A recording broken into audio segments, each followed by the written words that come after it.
Hola, buenos días a todos. Soy David Galán, director de Bolsa General Asesores. Estamos ante el seminario de cada viernes con XTB, en el que vamos a hacer un repaso a los principales activos, índices, forex, materias primas y acciones. Bienvenidos a todos los asistentes y vamos a hacer ese repaso para aprovechar el tiempo al máximo, empezando con lo que está pasando ahora mismo en la bolsa europea, ultracorto plazo, gráfico horario. Voy a empezar con el IBEX 35. Bueno, en el caso del IBEX 35 lo que vemos es que sigue consolidando dentro de una tendencia alcista clara de corto o medio plazo. En el ultracorto plazo también hay tendencia alcista, con primer soporte 9.244, niveles FIBO de la última subida vertical desde los mínimos de diciembre y sobre todo esos mínimos de diciembre en los 8.512, con lo cual nuestra recomendación para el año es aprovechar correcciones para comprar. Mientras no se pierda el mínimo anterior, 8.512, habría que tomar las caídas como posibles oportunidades de compra. Y pequeña resistencia en los máximos anteriores, como podéis ver, que serían los 9.623 puntos. 9.623 puntos, ahí tiene una pequeña resistencia el IBEX 35, pero de momento tendencia alcista clara en el IBEX, ¿de acuerdo? Pregunta José María Sabadí, la opción de que esto sea un pequeño mini doble techo. Bueno, este máximo está un poquito por encima del primero, con una ligera divergencia bajista, lo podrías considerar como un posible doble techo, y el objetivo sería ir a buscar niveles cercanos a la media. Casi lo cumplió, ha estado a unos puntitos de cumplirlo, diríamos que está pendiente, ¿no? Pero bueno, yo no sigo figuras enanas de estas de liliputienses, ¿no? Figuras liliputienses de 10, 15, 20, 30 puntos, yo voy a por estructuras claras y grandes, ¿no? Las que se desarrollan durante muchas horas, durante varios días y que son mucho más fiables, ¿no? Y aparte es que ya entre comisiones e historias, pues es que no merece mucho la pena. Entonces hay que ir a buscar movimientos amplios. 200, 300, 500, 2000 puntos. Y yo creo que ahí es donde está el dinero en mayúsculas. Yo no voy a por las minucias, ¿no? Sé que es lo habitual, pero yo ese tipo de estrategias no las sigo, la verdad, ¿no? Sí es verdad que es casi un doble techo, ¿no? Una pequeña divergencia bajista. Bueno, resistencia 9.623, soporte 9.244, niveles fibra a subida y 8.512. Pasamos al Eurostoxx 50, media europea. Bueno, en el Eurostoxx, tendencia alcista, también consolidando un poquito la subida vertical desde los mínimos de diciembre. No ha llegado ni siquiera al primer nivel FIBO de toda la subida. Decíamos a partir de aquí que lo normal era ver un descanso a una subida muy vertical y que más temprano que tarde veríamos una parada de precios. La estamos viendo, la hemos visto. Fijaos cómo se ha puesto a zigzaguear, que es lo normal y lo típico después de una subida tan vertical. Siempre os digo que la bolsa no sube así, que la bolsa sube así. Y ahora pues ya os estáis dando cuenta de que es así, de que era lo que os decía, pero no es ahora, es siempre. Después de una subida vertical, tarde o temprano, y normalmente más temprano que tarde, llega ese descanso en la subida para luego probablemente intentar seguir con la subida, ¿no? Lo imposible es saber exactamente cuál es el mínimo de la corrección desde la cual subiremos, ¿no? Que eso sería una maravilla, poder viajar al futuro y saber cuál va a ser el mínimo. Pero sí podemos saber cómo se mueven los precios, ¿no? Y lo más probable sería la continuidad. Primer soporte en el Eurostoxx, 3.214, niveles FIBO de la última subida vertical desde mínimos de diciembre, y la parte baja del rectángulo que rompió por arriba y que en su día avisamos para marcar objetivo en los 2009-22. 2009-22. Continuamos, seguimos al DAX. Bueno, en cuanto al DAX, cumplida estructura de segundo alcista, de 1.000 puntos de subida que os avisé a todos en directo en el centro de traders y poquito después también aquí, ¿no? A muchos de los que seguís los seminarios, a los que sois fieles a estos seminarios, pues ya sabéis todo lo que hemos ido marcando y cómo se ha ido cumpliendo. Una vez subidos esos 1.000 puntos, decíamos que podíamos tener un descanso en la subida y bueno, estamos un poco en ello, ¿no? El primer soporte es que no ha roto ningún soporte, el DAX sigue claramente alcista lo tendría entre los 11.405 y 11.425. 11.405, 11.425. De momento, sin señales de giro. Tendría un soporte incluso intermedio un poco superior, donde hace unos días hizo un doble suelo pequeñito, aunque más grande que lo que me comentabais antes. Era un doble suelo de 120 puntos, tampoco muy grande, pero bueno. Por lo tanto, este mínimo 11.479 no es tan importante como esa zona de 11.405, 11.425, pero es un soporte intermedio. Seguimos, cualquier corrección, insisto, sería oportunidad para incorporarse a favor de la tendencia que sigue siendo alcista, obviamente. Pasamos al FTSE, bolsa de Reino Unido. En el caso del FTSE, pues de momento también tendencia alcista, ha corregido, es el único índice que ha corregido a un nivel Fibonacci, en concreto corrigió al 38.2 de toda la subida desde los mínimos de diciembre, así que bueno, soporte en niveles Fibo, el primer nivel son los 7.094, y luego además de niveles Fibo, la directriz alcista que une los últimos mínimos, que marco en rojo, y el último mínimo creciente en 6.678 puntos, 6.678, de momento sin señales de giro ni de debilidad. En cuanto a Italia, la bolsa italiana, el MIB, también hemos visto una subida vertical desde mínimos de diciembre, tremendamente vertical, de hecho fue el índice que más rápido subió, seguramente porque era el que tenía más incertidumbre por el referéndum en Italia y la dimisión de Renzi, donde había más mano débil o novatos y expertos vendiendo y asustados por el tema del referéndum, ¿no? Y luego dimisión del primer ministro, de Mario Renzi. Eso siempre es positivo para que pueda haber una subida fuerte, para coger con el pie cambiado. En momentos de incertidumbre o de miedo se suelen gestar subidas porque la mano fuerte tiene la costumbre, la rara costumbre, de aprovechar muchas veces los miedos y los pánicos para comprar sin piedad, ¿no? Y bueno, pues aquí cogieron un buen tramo de subida, sin duda. Rompió los 17.400, que os decía que si se superaban podíamos ver una fortísima subida en la bolsa italiana.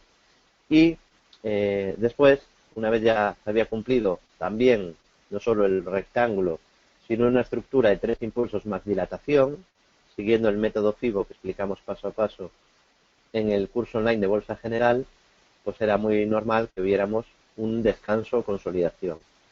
Eso dijimos, se formó un rectángulo, descansó el precio durante 5 semanas y comentábamos que había que vigilar a ver por dónde rompía. Eran 600 puntos de rango a poder intentar ganar, ¿no? Según por dónde rompiera, hacia arriba o hacia abajo. Lo rompió por abajo, avisamos de un objetivo de 600 puntos de caída, lo cumplió y desde ahí pues ahora intenta volver a rebotar. Está consolidando, ¿no? Consumiendo un poquito tiempo, con el objetivo de rectángulo ya cumplido, y bueno, veremos a ver si consolida más, ¿no? Este ha llegado cerca del 38.2 del primer FIBO, tiene de soporte niveles FIBO y en la parte baja del rectángulo en los 15.922. Pasamos a Estados Unidos, empiezo con el S&P 500, índice director de las bolsas mundiales. El S&P sin novedades, vemos cómo tiene soporte en la media de 200 sesiones y de momento sin señales de giro, incluso se podría marcar un tercer impulso, ¿no? Después de haber cumplido el enorme segundo que habíamos marcado, ¿no? y que ya cumplió. Media de 200 sesiones soporte y los mínimos anteriores 2.267 y 2.233. Pasamos ahora al Nasdaq 100. En el caso del Nasdaq 100, tendencia alcista, sin señales de giro, soporte el primero en la media 200 y en el mínimo anterior en los 5.086. Aquí tenemos una estructura de tercer impulso alcista en marcha, aunque los terceros no son tan fiables como los segundos, hacia 5.360 puntos. Pasamos ahora a los índices en el corto medio plazo. Bueno, el Nikkei sin novedades, le vendría bien descansar un poco después de una subida muy vertical, eso sí, pero seguimos con un doble suelo de medio plazo pendiente, avisado desde hace meses. Decíamos que si superaba 17.613 se activaba objetivo hacia 20.300 y bueno, pues el objetivo sigue activado y en marcha, y lo más probable sería que lo acabe cumpliendo. Pasamos ahora del Nikkei al gráfico del IBEX 35. Bueno, el IBEX, tendencia alcista desde el Brexit, porque como podéis ver desde el Brexit, desde junio, ha sido capaz de construir mínimos y máximos crecientes. El mínimo creciente clave es el último, que serían los 8.512, y ahora descansando y consolidando, y no pasaría nada porque consolidara más, ¿no? Porque la tendencia es alcista y lo más probable es que continúe con la subida. Lo que no se puede descartar sería que consolidara antes de seguir. Vale, pero lo más probable, porque yo tampoco sé lo que va a pasar, pero lo más probable sería continuar con la subida. ¿Por qué? Porque el gráfico fue mejorando poco a poco, primero rompiendo la bajista roja, luego la media de 200 sesiones morada, luego en la media pasó a ser soporte, que eso dijimos que era positivo en octubre, en septiembre y noviembre, y luego decíamos que faltaba romper el máximo anterior, 9.360, para confirmar mejoría. Lo superó y a partir de ahí todo apunta a mayores subidas, ¿no? Y correcciones como oportunidades de compra. En el IBEX Dividend tenemos una propia figura de suelo, objetivo 27.500 por doble suelo.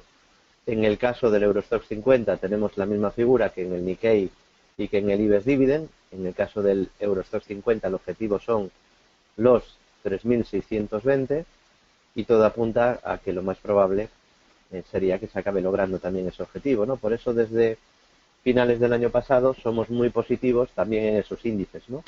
Desde hace 8 años somos positivos con la bolsa americana y estoy muy orgulloso de haberlo sido y de haberlo repetido aquí y de haberos avisado antes de que el precio se triplicara en Estados Unidos de que era una oportunidad de compra muy buena y de que había que comprar. Y lo hemos ido repitiendo, no es que lo dijéramos hace 8 años y luego dejáramos de decirlo, sino que lo hemos ido repitiendo cada semana desde hace 8 años. Es decir, en más de 1.600 seminarios. Imaginaros uno detrás de otro, uno detrás de otro. Es verdad que se puede hacer pesado, yo lo entiendo, pero es que es muy rentable seguir la tendencia. Vale, eso ha dado mucho dinero al que lo haya aprovechado, ¿no? Y sobre los novatos o principiantes en bolsa, que todos hemos pasado por ahí, ¿no? Nadie nace aprendido en nada. Lo que es muy importante también es la actitud, ¿no? Porque hay dos distintas actitudes cuando uno es principiante. Una es la humildad y pensar que hay que aprender, que hay que formarse, que hay mucho que desconocemos y que hay que aprender y que hay que aprender de nuestros errores y ser autocríticos y aprender de los que lleven tiempo. Y luego hay una actitud muy negativa que es la de creerse listos, creerse más listos que el mercado, despreciar a los que lleven tiempo y no querer aprender de nadie, y eso obviamente no va a acabar bien, ¿no? Es una mentalidad perdedora, ¿no? de loser. Es difícil ganar en bolsa sobre todo por el componente psicológico. Si la bolsa es difícil, que lo es, no es tanto porque haga falta un método, porque métodos hay cientos y cientos, y hay muchos métodos ganadores, que no son tan complicados. Pero donde está la dificultad es en la psicología del inversor para ser capaz de llevar un método a rajatabla con disciplina, sin apalancarse, sin hacer locuras, gestionando el riesgo y con disciplina. Sobre esto un aspecto muy sencillo. ¿Quiénes de los que están en la sala son capaces de seguir un método que le dé 4 estrategias malas y meterse en la quinta? Esa sería pues una pregunta que cada uno de vosotros debería de hacerse. El que conteste yo no, pues seguramente no está preparado todavía para operar. ¿Y qué hará el que diga yo no? Pues el que diga yo no debería de formarse, tiene las puertas abiertas en Bolsa General, y no volverse locos, porque el que va buscando el método mágico que no pierde nunca, que va buscando el santo grial, es que no lo va a encontrar. No lo va a poder encontrar, porque no hay un método infalible que gane siempre. Pero no es que no lo tenga yo, es que no lo tiene nadie. Es que el mejor inversor de toda la historia, Warren Buffett, tiene grandes equivocaciones también. Es que ningún inversor ha ganado siempre. El legendario Peter Lynch, que tuvo una rentabilidad media anual de un 30% y que no perdió durante sus 20 años en el fondo Magellan, no perdió nunca, también tuvo operaciones muy negativas. O sea, es que no no existe la perfección, entonces tenéis que saber convivir con el error y con la pérdida. Lo que sí es que hay que testar un sistema durante mucho tiempo. ¿Me fiaría yo de un sistema que pruebo por primera vez hoy, que no lo he testeado y de repente me da 4 operaciones malas seguidas? No, claro que no, a la quinta no me meto, porque no confío en el sistema y desconfío porque no lo he probado. Pero si yo he probado un sistema, imaginaros, durante 15 años, y sé que tiene rachas malas y rachas buenas, y tengo un backtesting de 15 años, y sé que cómo se comporta en las buenas rachas y en las malas. Igual ahí, en ese caso, sabiendo que el sistema a la larga es ganador, podría aguantar 4 operaciones malas. ¿Se entiende lo que quiero explicar? Es que hay muchas veces realmente está muchas veces la clave, ¿no? Primero hay que formarse, porque sin formarse es imposible, ¿no? Y en la cultura bursátil en España es mínima, ¿no? Esa es la realidad. Luego, habría que empezar a operar en demo para probar un método y comprobar si ese método gana o no. Eso no lo podéis ir probar improvisando en el mercado. Cuando se está en el mercado hay que ir con una seguridad aplastante. Y para ir con esa seguridad y confianza hay que probar primero el método. Si no, ¿por qué vais a confiar? Por cuestión de fe. Así va a ser muy complicado, ¿no? Entonces, habría que ver cuál es tener un método ganador, saber más o menos cuál es su porcentaje de acierto o fallo, de cuáles son sus peores rachas, sus mejores rachas, hacer un buen backtesting y luego a partir de ahí lo que necesitaríamos sería la disciplina para seguir esa metodología. ¿Vale? Eso es lo necesario para poder vencer en los mercados, ¿no? Y ganar de forma consistente. No hablo de tener una racha buena o tener una racha mala, ¿no? Bueno, aquí veo Gabriel. A Gabriel le doy la enhorabuena porque te va a fichar Goldman Sachs seguro. Y no es broma, ¿no? Si es verdad lo que me dices en el chat de que tienes un método que gana el 99% de las veces. Yo no soy todavía tan bueno como tú, Gabriel, pero te doy la enhorabuena porque te va a fichar Goldman Sachs y el sueldo va a ser mínimo de entre 400.000 euros y 1 millón de euros como mínimo, ¿no? Con ese ratio de acierto lo vas a reventar. Eh, Salvo que en el 1% de las veces que no ganas pierdas más que lo que ganaste, que también podría ser, ¿no? Pero si además de ganar el 99% de las veces, como me comentas, cuando ganas más que cuando pierdas, yo te contrato ya directamente, te firmo un contrato cuando quieras para Bolsa General, pero bueno, lo doy por perdido porque antes querrá Merrill Lynch, Goldman Sachs, JP Morgan, me lo van a quitar de las manos, ¿no? O sea que enhorabuena por... Supongo que ya estarás trabajando en Goldman Sachs, así que enhorabuena, Gabriel. Bueno, seguimos. Eurostoxx objetivo 3.620, lo más probable es que se cumpla. Soporte 2.922 y soporte clave base del doble suelo 2.675. Bueno, veo que te ha hecho gracia por lo menos, Gabriel, así que el sentido del humor que no lo perdamos nunca, ¿vale? Y que nadie se toma mal nunca mis comentarios, ¿vale? Seguimos, pasamos al DAX. Aquí me voy a parar un poquito más porque luego os voy a pasar un artículo donde analicé ya el IBEX, el Eurostoxx, el SP, entonces en esos índices me voy parando un poquito porque luego os paso el análisis, ¿vale? Pero el DAX, por ejemplo, que ahí en ese artículo no lo analicé, lo que vemos es que ha cumplido una estructura de segundo impulso alcista, veremos si hay un tercero, le vendría bien descansar antes de la activación de un tercero para que sea más fiable, para que consolide y regule indicadores. Primer soporte media 200 y la base del rectángulo 10.175. Realmente seguiría alcista el DAX mientras no pierda 10.175.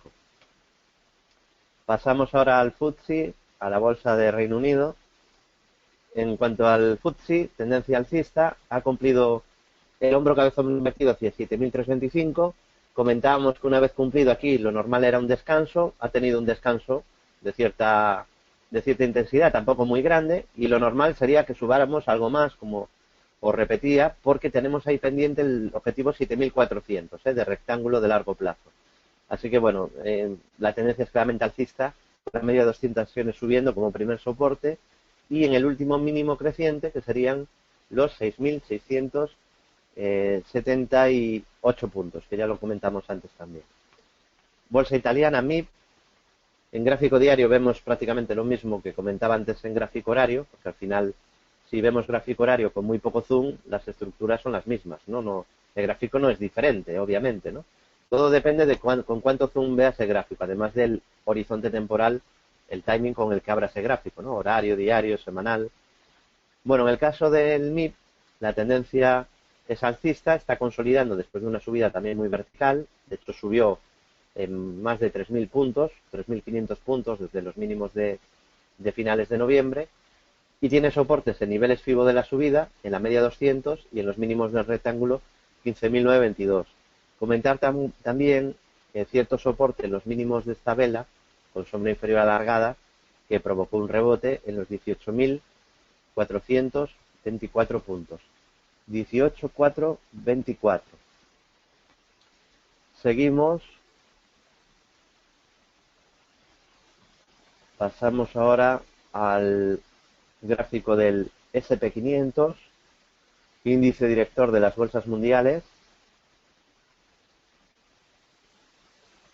Bueno, en el caso del SP, el objetivo alcista son los 2.430 por ruptura de rectángulo, el de segundo alcista de 2.302 que os marqué, que se veía tan lejos hace unos meses, os lo marcaba en julio, igual que el de 2.432, ya está cumplido, y creo que también se acabará cumpliendo aquel objetivo que se veía tan lejos, tan grande, tan imposible, y que ya lo tenemos a la vuelta de la esquina, el del rectángulo roto al alza, que el rectángulo que nosotros decíamos que estaba formando y que seguramente rompería por arriba, mientras la mayoría del mercado, como no puede ser de otra manera, analistas, expertos y sobre todo inversores principiantes, decían que se estaba formando un techo.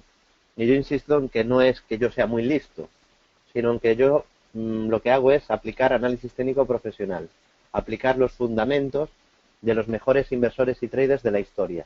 Entonces, por ejemplo, el padre del análisis técnico, pues yo me considero analista técnico. Si yo fuera Value Investing, lo que haría es aplicar el Value Investing de los grandes del Value Investing, ¿no? Benjamin Graham, de Peter Lynch, de Warren Buffett, aplicaría pues lo que hacen los mejores en su ámbito, ¿no?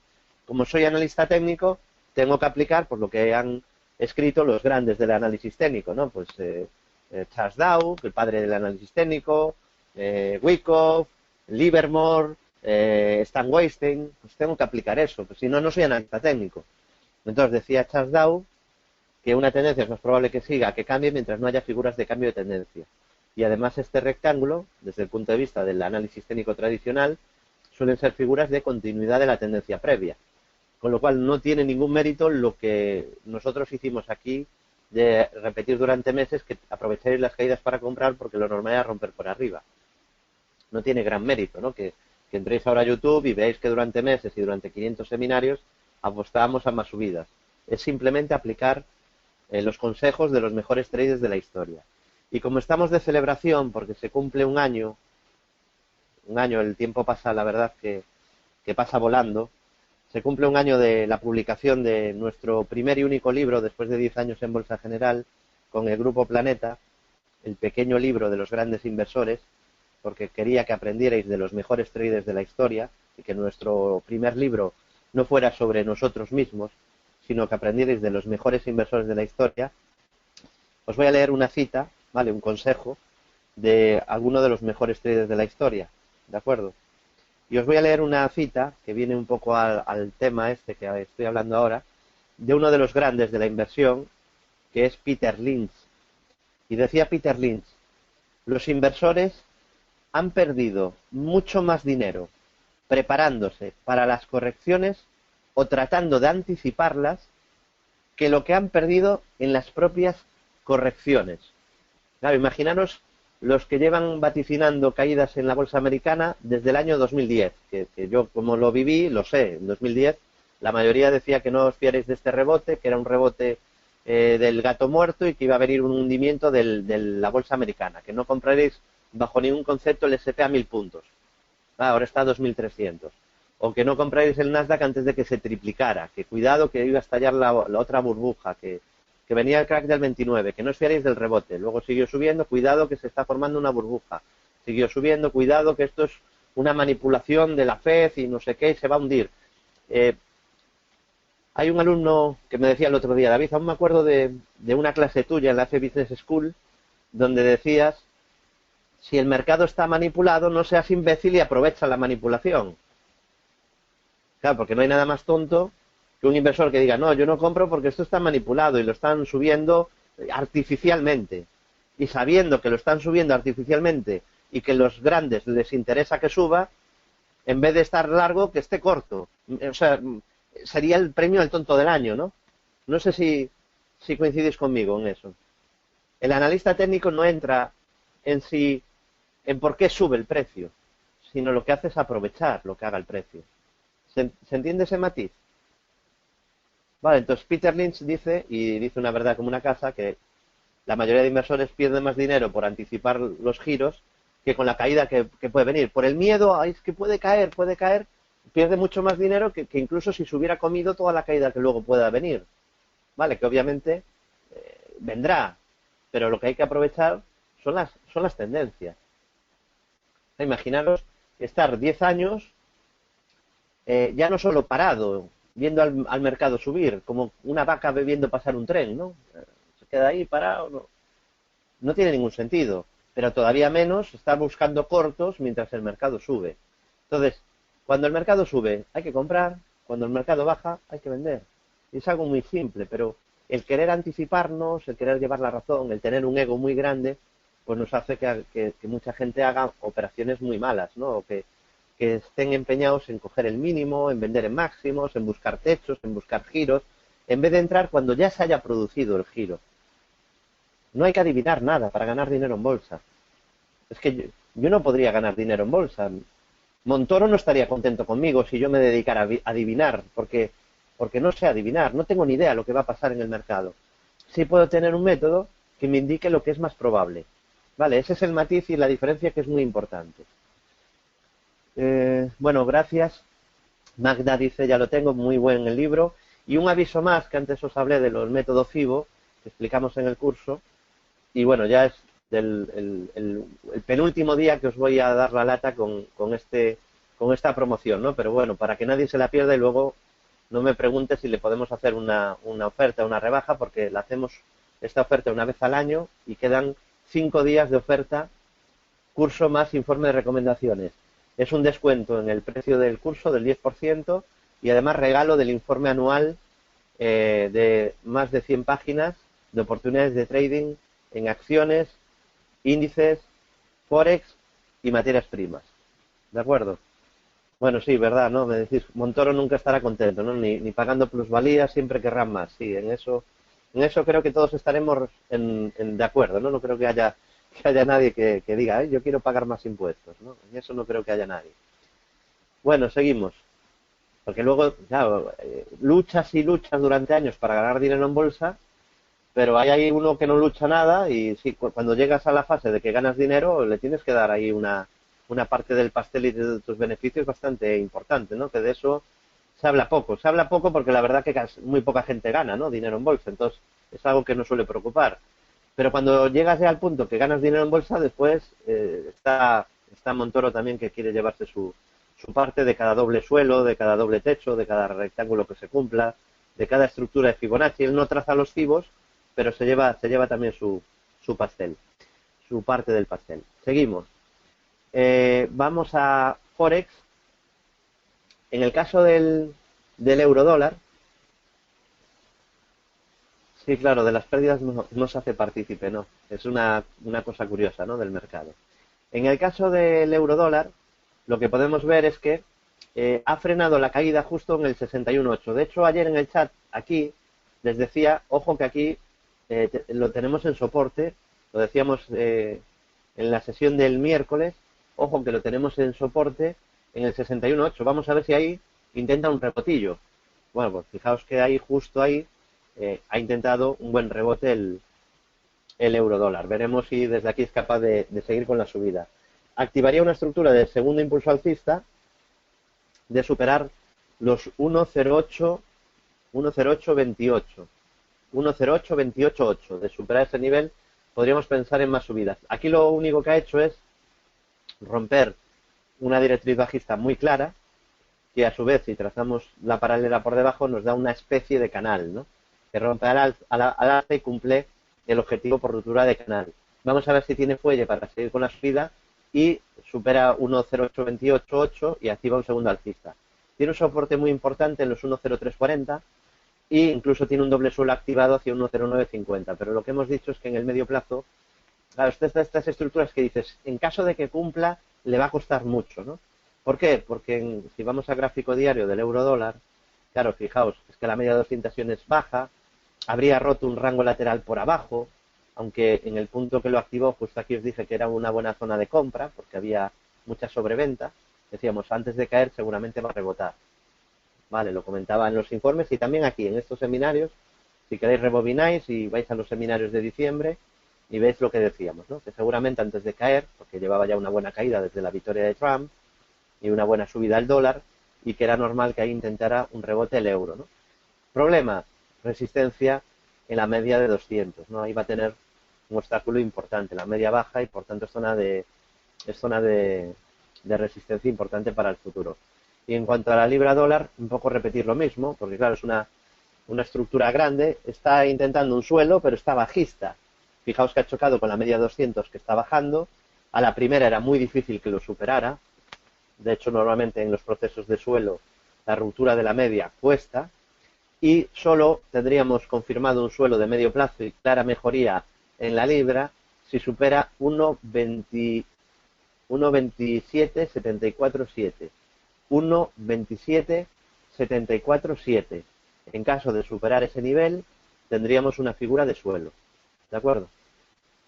Así que, bueno, atentos a la libra, que de momento sigue bajista, pero bueno, es que hay tanto pesimismo con la libra que hay que vigilar, y sobre todo, en caso de que supere esa resistencia, seguro que todavía habría pesimismo y sería una buena opción de compra, pero tiene que superar esa resistencia, porque de momento no ha podido con ningún obstáculo, ni con la media ni con el máximo previo.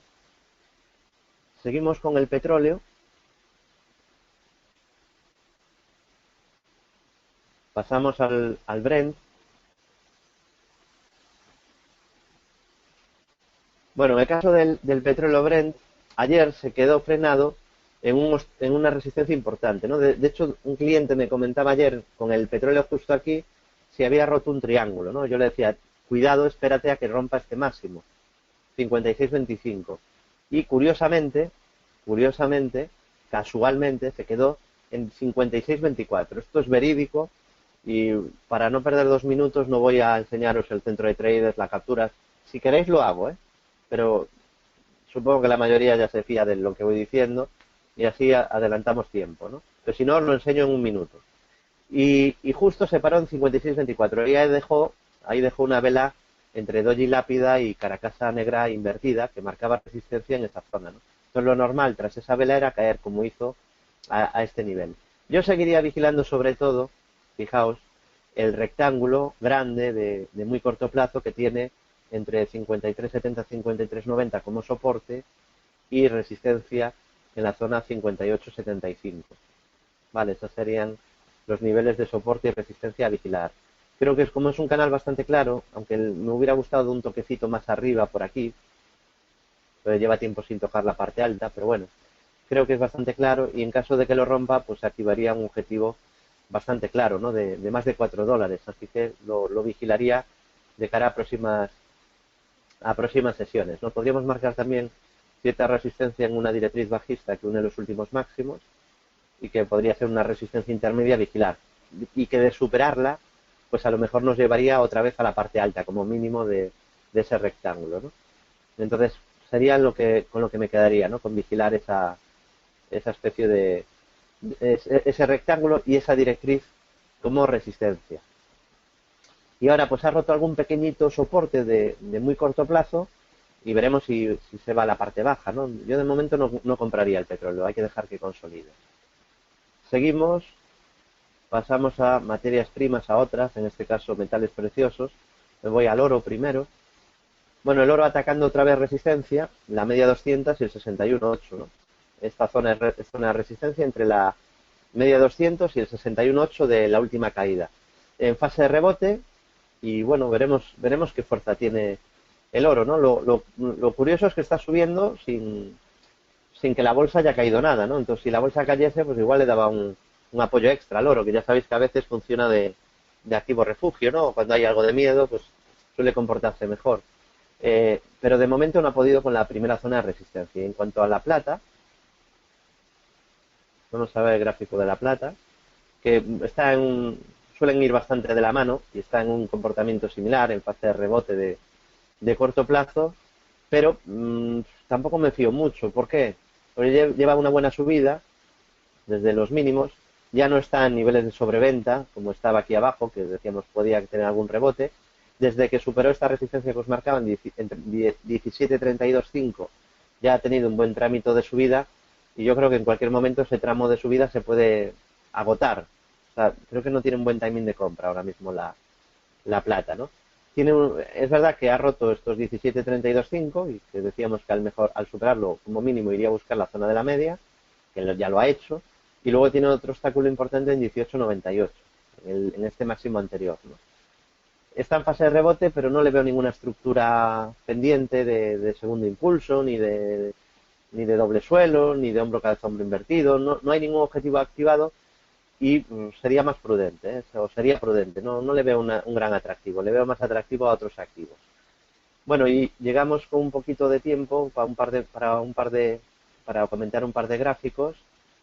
Así que vamos a ver Amadeus, un valor claramente alcista en todos los plazos, en el corto, medio, largo plazo. Me decía un principiante el otro día, me preguntaba en mi Twitter, en @DavidGalanBolsa, si Amadeus ya estaba débil.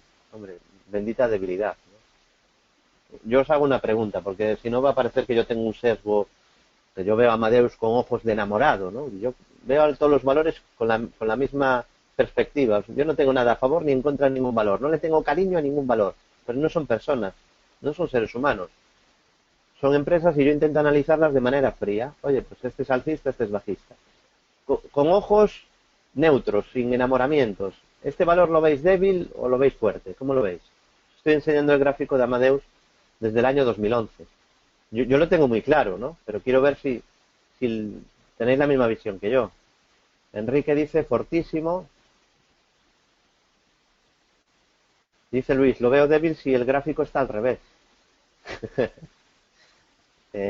José dice, el problema es que algunos miran el gráfico en un minuto. Sí, ese puede ser un problema, ¿no? O que lo ven en gráficos de minutaje, o que lo ven en diario pero con muy poco zoom. Entonces, claro, digo, con mucho zoom.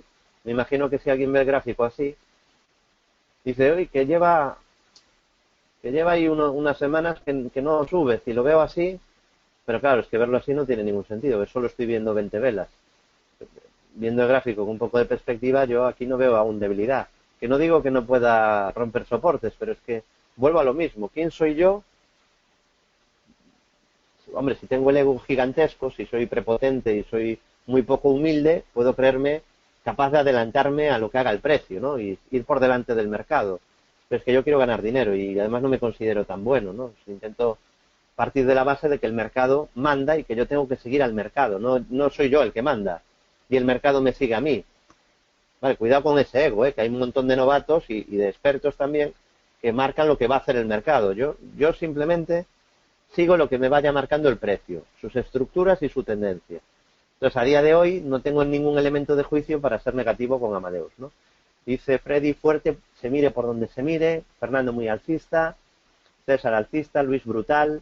Lemuel, fuerte, lógicamente. Bueno, lógicamente para nosotros, para este pequeño reducto que venís a los seminarios, ¿no? Bueno, no es tan pequeño, pero en comparación a todos los que operan en bolsa es minúsculo, ¿no? Por cierto, gracias por hacer de mis seminarios los más seguidos de España, que es de agradecer, que esa confianza que llevamos 8 años dando seminarios y seguís asistiendo de forma tan masiva cada semana. Dice Manuel, quizá porque en los últimos meses está algo más débil que el mercado. Correcto, eso también es verdad. Está un pelín más débil que el resto del mercado en los últimos 2-3 meses. Pero hombre, eso no es motivo para decir que está muy débil. Y aparte, es que no puede estar todos los meses haciéndolo mejor que todo el mercado, pero entonces se disparará. Podemos dejarle algún respiro, que haga pausas, ¿no? Pero a día de hoy todavía no hay ninguna señal de deterioro. Continuamos. Jefferson me pregunta sobre si la grabación del seminario normalmente se sube al canal YouTube de XTV. Vale, este seminario. También tienes muchos en mi canal YouTube David Galán, pero estos de Estos seminarios de los viernes se suben al canal YouTube de XTV, ¿vale? Así que ahí lo podrías ver, sin problema. Dice Marcelino, es bueno que haya gente novata que piense diferente y que no sepa hacer bien las cosas porque así nos da la contrapartida.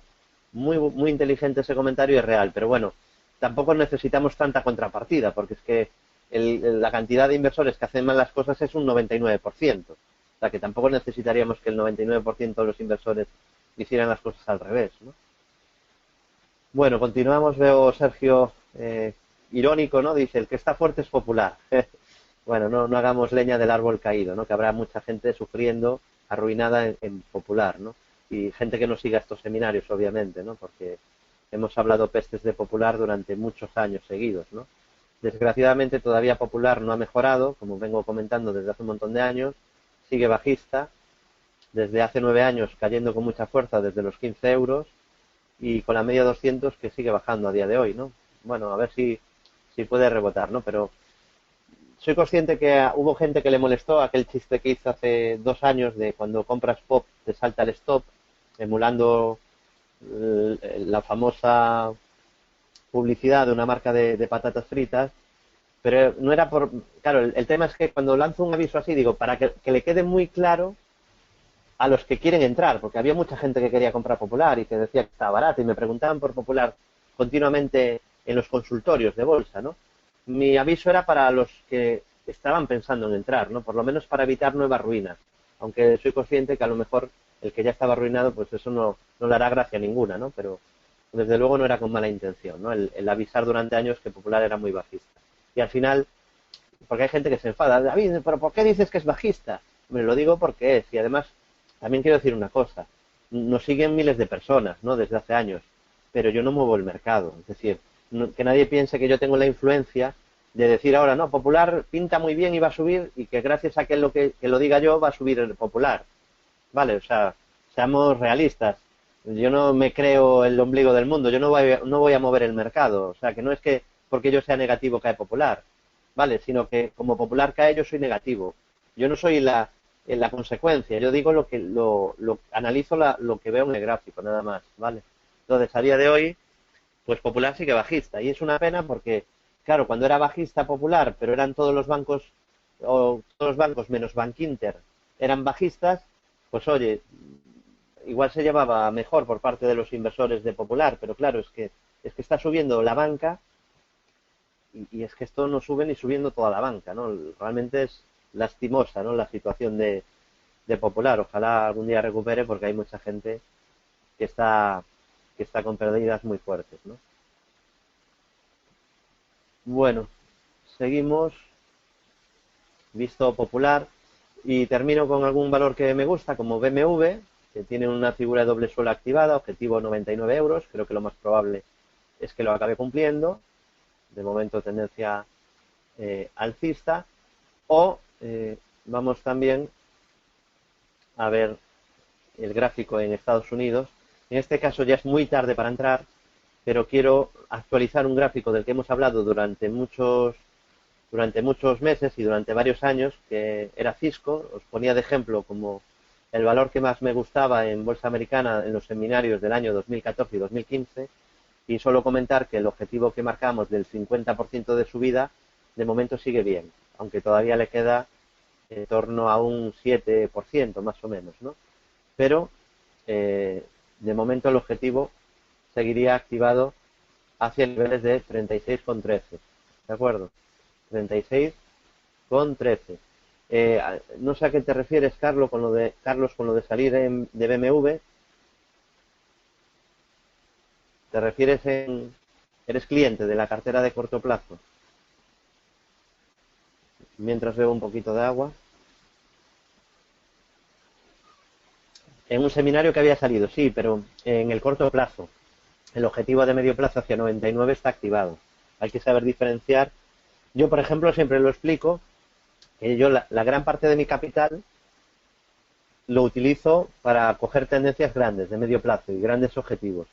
Y luego hago alguna operación de corto plazo también en acciones, y una pequeña parte de mi capital lo utilizo para ultracorto plazo, para operaciones más rápidas, que las hago, por cierto, en gráfico horario. Pero eso es una pequeña parte de mi capital. Yo sé que el dinero en mayúsculas está en coger grandes tendencias, ¿no? Digamos que, bueno, me gusta el ultracorto también, quema un poco el gusanillo, pero ahí dedico una parte pequeña de mi capital, porque el dinero en mayúsculas, donde se gana dinero en mayúsculas de verdad, es en operativas de largo plazo, ¿no? Claro, si coges un 50% en Cisco o triplicas el capital en Amazon o lo cuatriplicas en la mesa, ahí es donde hay dinero en mayúsculas, en coger tendencias que duren 5, 6, 7, 8, 9 años. Vale, yo os recomiendo que una gran parte de vuestro capital lo dediquéis ahí. Así que BMW en el medio plazo es un valor que hay que tener en cartera. Y lo que hemos hecho en el corto es salirnos arriba y a ver si tenemos suerte para volver a entrar abajo, porque de hecho la vigilamos por si podemos volver a entrar.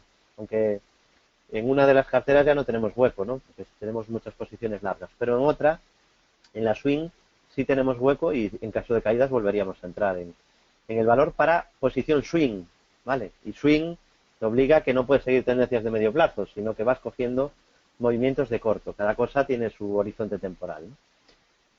Bueno, espero que os haya gustado el seminario y termino dándos el enlace que os prometí, mi último artículo en el periódico 5 días, donde analizo, se titula La tendencia es tu amiga, salvo que operes en contra de ella.